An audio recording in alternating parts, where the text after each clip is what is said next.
नमस्कार. माझा महाराष्ट्र लाईव्हच्या विशेष बातमीपत्रामध्ये आपलं स्वागत आहे. अंतर पोलीस स्थानकात आपण आलेले आहेत. या ठिकाणी सबा बेगम यांच्या निर्गुण हत्या झाली होती. त्याला 8 दिवस उलटले नाही तरी दुसरी विवाहित महिलाला कशा पद्धतीने त्याचा खून करण्यात आलेला ठिकाणी घटना आहेत.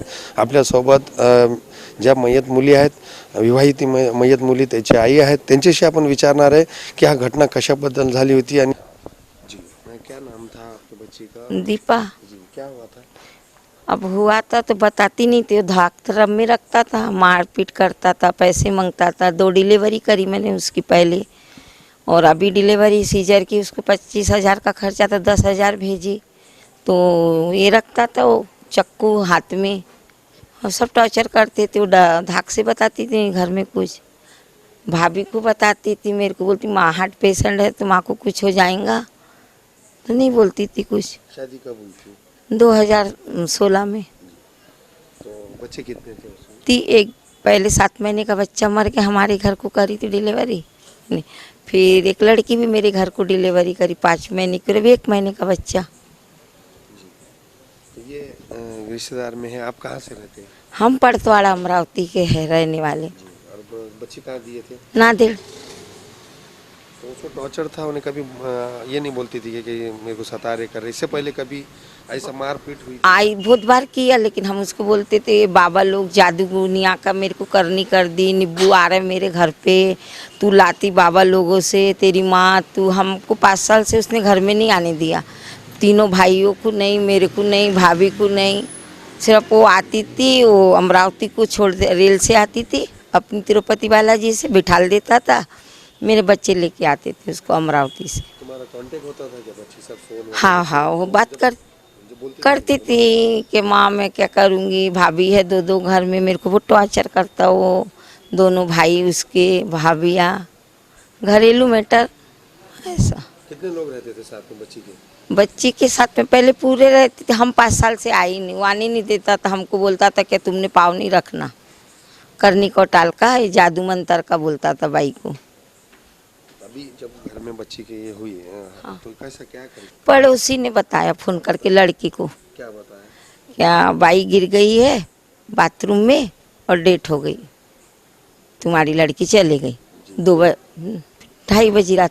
फिर कब आया आप? जब भी गाड़ी करके पेशल निकले। अभी क्या हुआ था? पुलिस स्टेशन में आप आए तो अब पता लगा तो वही मारपीट का मालूम पड़ा, और वो छुपा दिया था उसने सब सबूत। तो मैयत ले जाने वाला था हमारे आने के पहले। अच्छा, मतलब अंतिम संस्कार भी कर देना करने वाला था। फिर हम आए सब जने, हमने बोले हमारी बाई को देखने दो क्या है क्या नहीं। फिर सब पड़ोसी अड़ोसी लोगों ने बोले, तो तब उसके वो क्या कहते भाई, वो ये हुई है उसकी मैडम, क्या बोलती, पोस्ट मैडम। तो उसमें कहाँ निकले। क्या नाम था बच्ची का? दीपा। आपके नहीं, गुजर गया, अभी 9 महीने हुए। लड़के कितने आपको? 3। अच्छा, बच्ची एक ही थी। एक ही थी? हाँ यही थी बच्ची? हाँ नांदेड़ में दिए थे आपने? रिश्तेदार थे या कोई हाँ, है ना, भांजी है। और रिश्तेदार ही था कि जो बच्चे को दिए थे? तो नहीं, रिश्तेदार नहीं था, लेकिन हत्या समाज के। अभी क्या पुलिस से आपको मांग है, क्या करना? अब हमको मांगे कि हमारी इतनी बड़ी जवान लड़की पढ़ी लिखी चली गई, तो हमको न्याय मिलने को होना। सजा? हाँ, कठिन कार्रवाई होना, फांसी की सजा होना, जहाँ से जहाँ तक हो। क्योंकि अपनी बेटी तो चले गई, बच्चे हैं 2, और उसका बच्चों को पालन पोषण का होने को होना सरकार की तरफ से। अभी बच्ची किसके पास है? अभी उसके पास है, वो अच्छा नहीं रखेगा तो हमको तो ले जाना ही पड़ेगा। तो बच्चों का भी तो होना कुछ। अपन भी भाई दोनों हाथ मजूरी वाले हैं, 2 भाई है हाथ मजूरी पे। आप आम्ही पोलीस ठाणे येथे असताना आम्हाला एक अज्ञात फोन आला, आणि पांडुरंग नगर येथे शक्तिसिंग ठाकूर नावाचे व्यक्ती आहेत, आणि त्यांनी त्यांची पत्नी त्यांच्या घरामध्ये संशयास्पदरित्या मयत झाली आहे असा आम्हाला फोन कॉल होता. आणि ते सदरचे पत्नीचा अंत्यविधी करण्याच्या तयारीत आहे अशी माहिती मिळाल्यानंतर आम्ही तात्काळ आमच्या स्टाफसह सदर ठिकाणी गेलो. सदर ठिकाणी त्यांच्या घराच्या बेडरूमच्या मास्टर बेडरूममध्ये रक्त वगैरे पडलेलं आम्हाला दिसलं. आणि त्यांची पत्नी वगैरे ती मयत अवस्थेत असलेली दिसली. आम्हाला थोडा संशय आला कारण रक्त वगैरे भरपूर पडल्यामुळं आम्ही चौकशी केली.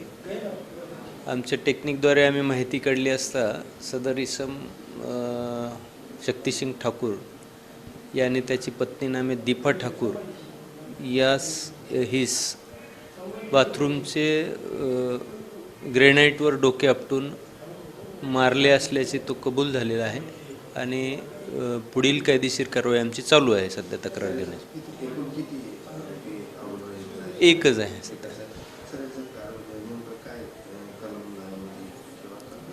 मर्डर आहे 302 कलमाप्रमाणेच कारवाई होईल त्यामध्ये.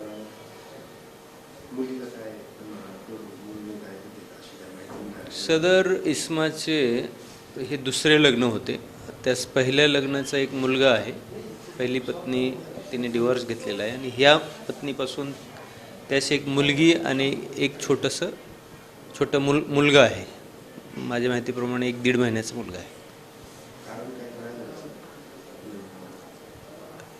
त्यांचे थोडे किरकोळ कारणावरून भांडणं होत होती आणि कुटुंबातील हे कलह सततचे झाल्यामुळे कंटाळून त्यांनी दारूच्या नशेमध्ये मर्डर केलेला असावं असं वाटतं. मेरा नाम महेश है. हाँ, परतवाड़ा ज़िले से, अमरावती ज़िला परतवाड़ा तालुका से आया है. हमारी सिस्टर दीपा गहलोत शक्ति सिंह को दिए थे और दुख की बात इन्होंने रात में जो आज कांड करे जैसा जो भी कल के दिन में 2 दिन से इनकी झंझट चल रही थी. दीदी का फ़ोन आया, दीदी ने दबाव के मारे में कुछ बोली नहीं और उसके बाद में कल रात को फ़ोन आया 8 बजे. डर के मारे फ़ोन रख दी और इन्होंने फ़ोन क्या करे क्या नहीं कुछ भी नहीं. मम्मी घबरा के कुछ बोली नहीं हमको. मैं दुकान से आया, मैं दारू भट्टी में काम करता हूँ अचलपुर के अंदर, ये भी काम करता ठेके के अंदर. हम वहाँ से हमको कुछ मालूम नहीं. हमने खाना खाया, हम सो गए. रात को सब इनका क्या हुआ कुछ नहीं. रात को 2:30 बजे इनके भाड़े करू का फ़ोन आता है कि आपकी बहन की सीरियस तबीयत हो चुकी है बोलते, बाथरूम में गिर गई है बोलते, आप जल्द से जल्द बोलते जल्दी से आए बोलते. हमने क्या समझना. फिर हमने घर वालों को उठाया जल्दी, मम्मी को हम आए. हमने बोले हमने पढ़ करे इनका फ़ोन किसी का नहीं आया. भाड़े करू का फ़ोन आया 2:30 बजे रात को कि आपकी बहन गिर गई है बोलते, संडास बाथरूम के अंदर गिर गई है बोलते, वो सीरियस है बोलते, आप जल्दी आओ बोलते. ठीक है. हम जब निकलने के बाद में यहाँ से सब हमारे जो भी लोग हैं घर के परिवार के निकले वहाँ से.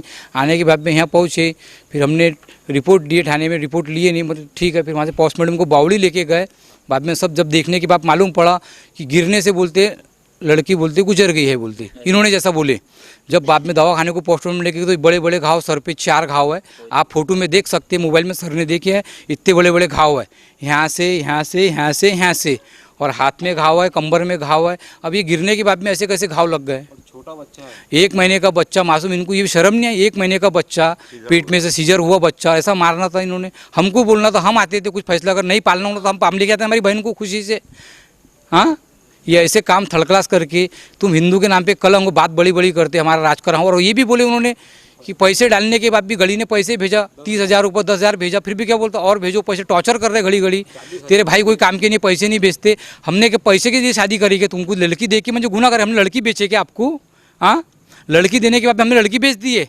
बेचने के बाद में आप जान ले लोगे लड़की की. और यही उनके बहन के साथ में अगर कोई करता था तो हमको पता नहीं. बोलते तुम पैसे भेजो बोलते, हमको काम पड़ रहा है, पैसों का सीजर, लड़का सीजर हुआ बोलते, हमको दवाखाने में पैसे लग रहे हैं. ठीक है, गली ने 10,000 रुपये लेके फ़ोन पे मारा, उसका प्रूफ है पूरा. 30,000 कैश भेजा. फिर इसका मतलब क्या है. इसके आप पैसों के लिए लड़की को शादी करते. इसके पहले शादी करा बोलते, उसने लड़के को हॉस्टल में मारा, लड़की को तलाक किया, लड़की औरत को छोड़ दिया. हमको पता नहीं थी बाकी इसकी शादी त्रुटि क्या हुआ. वो लड़के से भी जाके पूछो, उसको हॉस्टल में मार मार के बेच के छोड़ दिया. और अभी ऐसा हुआ. 1 महीने का बच्चा, 1 महीने का बच्चा, लड़की है छोटी. और इन्होंने क्या बोले कि बोले गिर गया बोलते, गिरने से बोलते उसकी बोलते शांत होगी. जब हम दवा खाने लेके गए तो सर पे 4 घाव, गिरने से 4 घाव कैसे लगेंगे. इतने बड़े बड़े घाव 4, इतने बड़े बड़े घाव कैसे होते कि 4. हाँ, फिर हमने ताबड़तोड़ साहब को फ़ोन लगाए.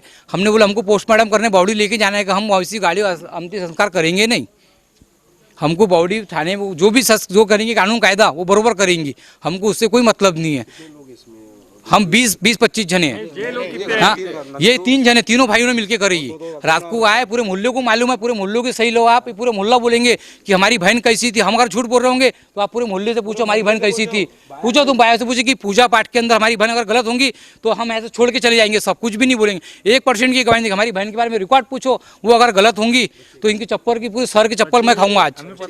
बच्चे छुपा लिए उन्होंने, मोबाइल नहीं दे रहे, घर में दिख नहीं रहे और बोलते हमने पुलिस कुछ डिपार्टमेंट को सब खरीद लेंगे, हमारी ताकत बहुत है। बोलते ठीक है ना, बताओ ना ताकत तुम्हारी कहाँ है। जान जाने से जान आएंगे कि वापस। हमारी तो बहन गई, हमारी बहन को कौन लाके देगा? ये लाके देंगे क्या? ये लाके देंगे क्या बहन को? हाँ, पैसे कौन डाले थे फोन पे? 10,000 रुपये। जी, आपने कितने दफा पैसे डाले थे? एक बार क्या 10 बोल के पैसे मांगे हुए? इन्होंने बोले थे कि इन्होंने 40,000 हुंडा लिए थे दहेज का, 50,000 बोल 10,000 अभी तक भेजे नहीं बोलते। टॉर्चर करते, तुम्हारा भाई भिखारी है क्या बोलते, 10,000 भेज नहीं सकते क्या बोलते। ऐसा टॉर्चर करके भी मतलब बड़ी मुश्किल से 10,000 भेजा, फोन पे करा। फिर कारोबार क्या था जीजा का? इनका रेस्टोरेंट है क्या नाम है? अपना, नहीं, पृथ्वीराज होटल रेस्टोरेंट। इतना रहने के बाद भी इतना बोले तो ये शान है कि इनकी शादी 2017 में हुई थी, फरवरी। 2 बच्चा, एक लड़की होगी, आराध्या नाम है उसका, 5 साल की लड़की है। और अभी एक लड़का हुआ सितंबर महीने में, 9 ये अभी सितंबर में। पुलिस प्रशासन से क्या उम्मीद है?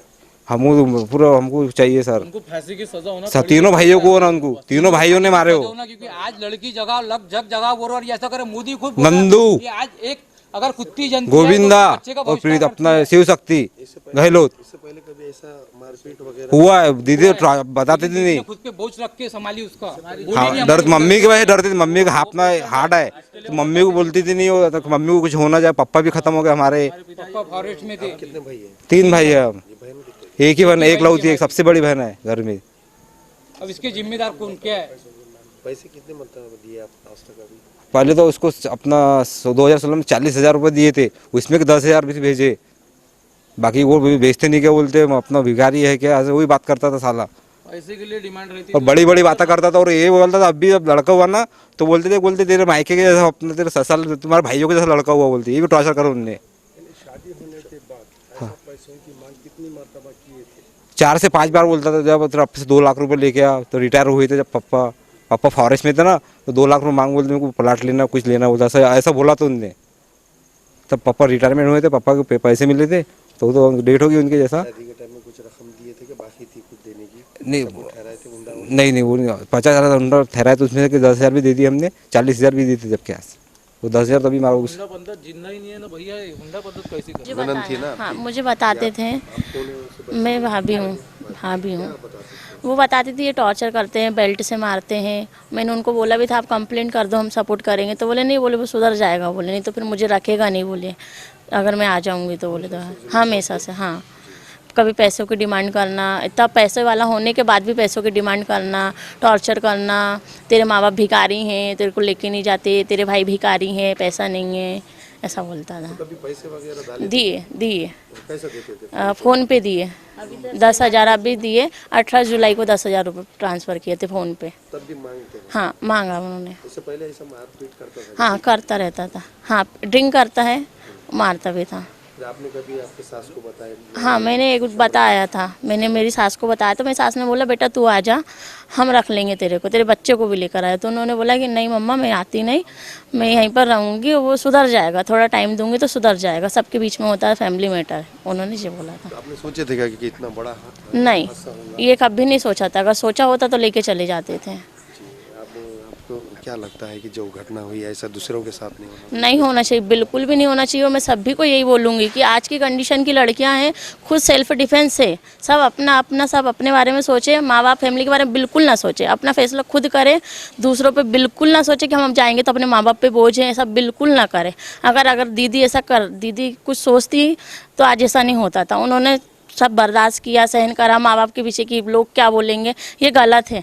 अगर वो चली गई, उनने सब कुछ बर्दाश्त करा, लेकिन उनकी मम्मी है, उनके भाई है, उनसे पूछो ना उनके ऊपर क्या बीत रही है। ऐसा तो मैं सबसे यही बोलूँगी कि बिल्कुल कुछ सहन करने की ज़रूरत ही नहीं है। सब पढ़े लिखे लोग हैं, आज ज़माना कहाँ बदल गया है, सब अपनी सोच बदले। कितने लोग हैं इसमें आरोपी? सर मेरे को ऐसा लगता है कि उसकी पूरी फैमिली है। जी सर। मैं जो कोई भी मुझे देख रहा है ना, मैं यही चाहूँगी कि इसको बिल्कुल फांसी ही होनी चाहिए, ताकि कोई दूसरे के साथ बिल्कुल ना ऐसा हो सर।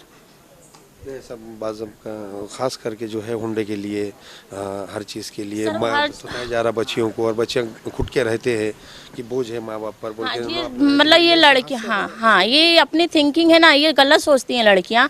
अरे माँ बाप पढ़ा किस लिए रहे हैं, ताकि तुम आगे, पहले के लोगों ने सहन करा, लेकिन अब सहन करने की ज़रूरत बिल्कुल भी नहीं है। खुद पढ़ो और आगे बढ़ो और दूसरों को भी प्रेरणा दो, ताकि कुछ आज तुम्हारे साथ हुआ कल दूसरे के साथ बिल्कुल ना ऐसा हो सर। हम लोग को मालूम ऐसा पड़ा कि पड़ोसी थे, उनका कॉल आया रात को 2:30 बजे के लगभग समथिंग। तो भाई को फ़ोन आया था कि ऐसे ऐसे घटना हो गई। मैं भाई हूँ, मौसी का लड़का हूँ। तो फ़ोन आया तो फिर हम लोग ने सबने किया, फटाफट वहाँ से निकलने के पहले यहाँ पता ऐसा चला कि भाई बाथरूम में गिर के ऐसा ऐसा एक्सीडेंट हो गया। पर बाथरूम में गिरने से किसी की मौत नहीं हो सकती है, हमको ऐसा शक हुआ। और फिर पड़ोसी ने तो कॉल किया था। उसके बाद हम लोग आए तो फिर हम लोग जैसे ही पहुंचने वाले थे उसके पहले पुलिस प्रशासन पहुंच चुका था। तो वहाँ देखे कि भाई ये पोस्टमार्टम यानी जो बॉडी है, बॉडी को पूरा तैयार करके यानी अंतिम विदाई के लिए लेके जाने वाले थे। तभी हम लोग पहुँचे, फिर पुलिस प्रशासन पहुँचा, फिर वहाँ से कार्रवाई चालू किए और जो आरोपी है उसको ताबे में लिए और जो हमारी सिस्टर है उनको पोस्टमार्टम के लिए लेकर गए। तो वहाँ आरोपी का बोलना ये था कि मैंने कुछ नहीं किया ऐसा वैसा, लेकिन फिर पता चला बाय ज़बानी में। पर मेरा बोलने का मतलब ये है कि इस पे कठोर कार्रवाई होना चाहिए, क्योंकि समाज में ऐसा यानी जो क्रूर हत्या है ये कभी ऐसे होना नहीं चाहिए। किसी की भी बहन बच्ची हो, चाहे हमारी हो या किसी की भी हो, ऐसा किसी के साथ दुर्घटना होनी नहीं चाहिए। उसी के लिए कभी भी कुछ हुआ तो अपने फैमिली के लिए बताओ और कार्रवाई तुरंत होनी चाहिए, बस ये अपील है। और अभी प्रशासन से भी ये बोलना है कि कठोर कार्रवाई होना चाहिए, क्योंकि कभी किसी की बहन पे ऐसा ना होना चाहिए।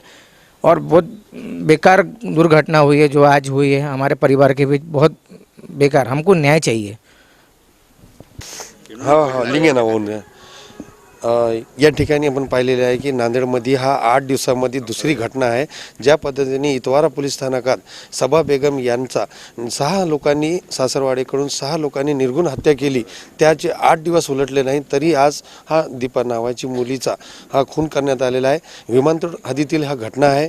इथं आपण पाहू शकता त्यांचे भाऊ आपल्या सोबत आहे। त्यांची सर्वांची मागणी आहे ज्या पद्धतीने हा हुंड्यासाठी पैशासाठी मुलींची छेड करतात, त्यांना मानसिक त्रास देतात, त्यांचा खून करतात, अशा लोकांना फाशीची शिक्षा झाली पाहिजे। सबा बेगमलाही आज 8 दिवस झालेले आहे, त्याचे मारेकरी पकडण्यात आलेले आहे। 6 आरोपी पोलीस कस्टडीमध्ये आहे। त्याला 8 दिवसाची पोलीस कोठडी सुनावण्यात आलेली आहे। परंतु आज हा मुलीचा दुसरा हा खून आहे।